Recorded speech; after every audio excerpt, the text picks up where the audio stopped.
Hello dear learners, I am Tejinder Kaur, Academic Counselor at IGNOU Study Center 2206. This video is for BCA first semester Basic Mathematics students. The course code is BCS 12. In this video, we'll learn about integration. I have divided the content into two parts.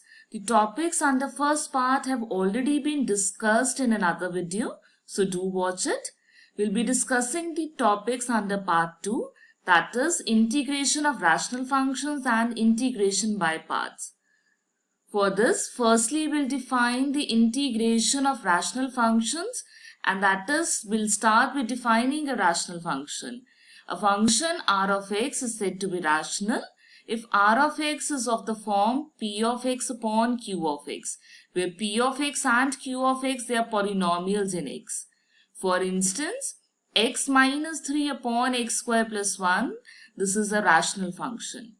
A rational function r of x, it is said to be proper if degree of p of x is less than degree of q of x. That is, degree of numerator is less than degree of denominator.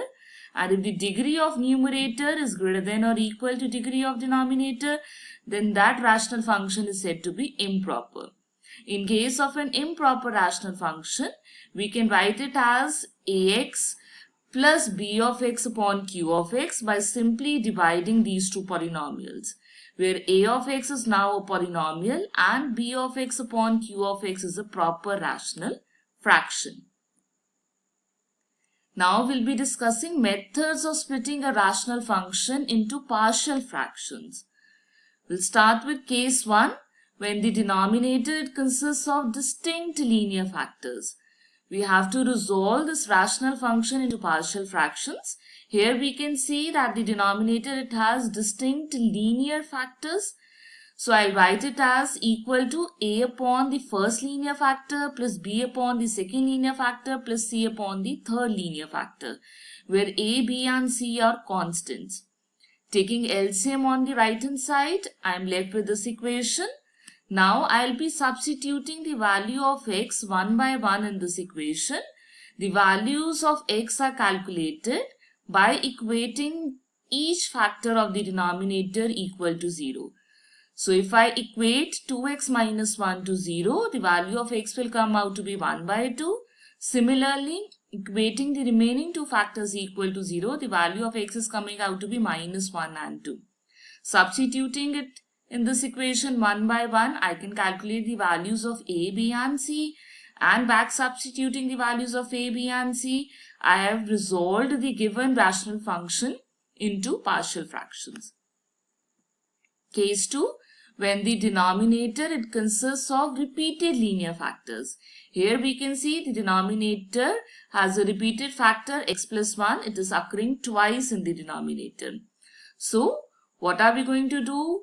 For this linear factor, which is occurring only once, I'll write it as a upon x minus 1. But for the linear factor which is occurring twice, I've written it as b upon x plus 1 plus c upon x plus 1 whole square. We can increase the number of constants according to the power of the linear factor. Again, taking the LCM on right hand side, I'll be left with this equation. Next, again equating the linear factors to 0, that is x minus 1 on equating to 0 will give us the value of x as 1. And if I equate x plus 1 equal to 0, I am left with the value of x as minus 1. But here we can see that substituting these values of x, I get only two values of the constants, that is a and c. The constant b is still left. For this, I can either substitute any other value of x in this equation. For easier calculation, I can substitute the value of x as 0. Or I can simply compare the coefficient of x square on both sides. Here I can see that the coefficient of x square, if I expand this bracket, it will come out to be a. From this term, it will come out to be b. So a plus b is equal to 0 because there is no term containing x square on left hand side. From this equation, we can calculate the value of b and hence resolve the given rational function into partial fractions. Case 3. when the denominator it consists of irreducible quadratic factor. Here I can see I have a quadratic factor which cannot be reduced into real linear factors. For this I am going to write the term as bx plus c upon x square plus x plus 1. That is, degree of numerator is 1 less than that of the denominator, and the other linear factor is written as a upon x plus 1. Again, taking the LCM, we are left with this equation. Equating the linear factor equal to 0 will give us the value of x as minus 1, and I can substitute it in this equation. I am left with an equation of the form which gives a equal to minus 1. For the remaining values, again I can either substitute different values of x in the equation or simply compare the coefficient of x square on both sides to get another equation. Here again we have substituted the value of x equal to 0 to get the third equation since we have three constants, and finally we have resolved the given rational function into partial fractions. So let's take an example. I have to evaluate this integral. So I am converting the rational function into partial fractions. Since the denominator has distinct linear factors, so as done in case 1, I can simply equate the denominator factors equal to 0 and obtain the value of x as 1 by 2 and minus 1. Substituting in this equation, I can get the values of a and b. So now I can integrate the given integral. As we know, 1 upon x type factor can be integrated as log of mod x plus 1. For the second integral, I am using the result 1 upon ax plus b can be integrated as 1 by a times log of ax plus b. So here the coefficient 2 is written in the denominator and I am left with log of mod 2x minus 1. On simplification, we are left with the required result. Again, don't forget to add the constant of integration c at the end. Here we have two important formulas which can help us integrate various functions.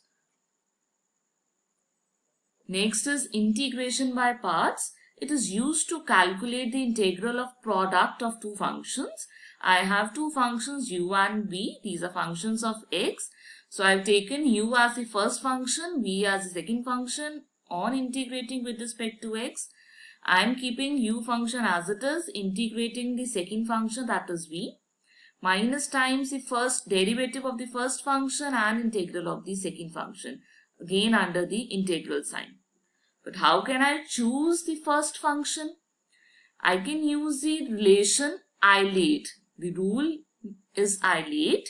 It is written in the order of preference. So according to the preference, inverse trigonometric function will be taken as the first function, then logarithmic functions, then algebraic functions, trigonometric functions, and lastly exponential functions. So let's take an example. I have to integrate x into log x. According to the rule ILATE, I know that L comes before A. So the logarithmic function is taken as the first function and the algebraic function x is taken as the second function. So keeping the first function as it is, I'll integrate x. The integral will come out to be x square upon 2 minus times the derivative of the first function. Derivative of log x is 1 by x and integral of the second function, which is again x square by 2. Again, cancelling the value of x over here, I am again left with x, whose integral is x square by 2, and on simplification we'll get the required result. Now there is a question for you. Choose the first and second function in the given integral. Pause the video and write down your answer. After you are done, resume. So let's see. According to our rule ILATE, I have a comes before e. So the algebraic function x is the first function and the exponential function e raised to power x is the second function over here. There is another example. This is a special case. I have to integrate log x. I'll be using integration by parts to solve this question. But for integration by parts, I simply need a product of two functions. So I'm going to write log x as 1 into log x. And since 1 is an algebraic function, so according to ILATE, log x is the first function and 1 is the second function. So again, keeping the first function, that is log x as it is, I'll integrate 1. Its integral is x. Again, derivative of the first function, which is 1 by x, and integral of the second function, which is 1. That integral is x. Again, integrating, I'll be left with the required result. Now you can try more questions from this unit. Thank you for joining in.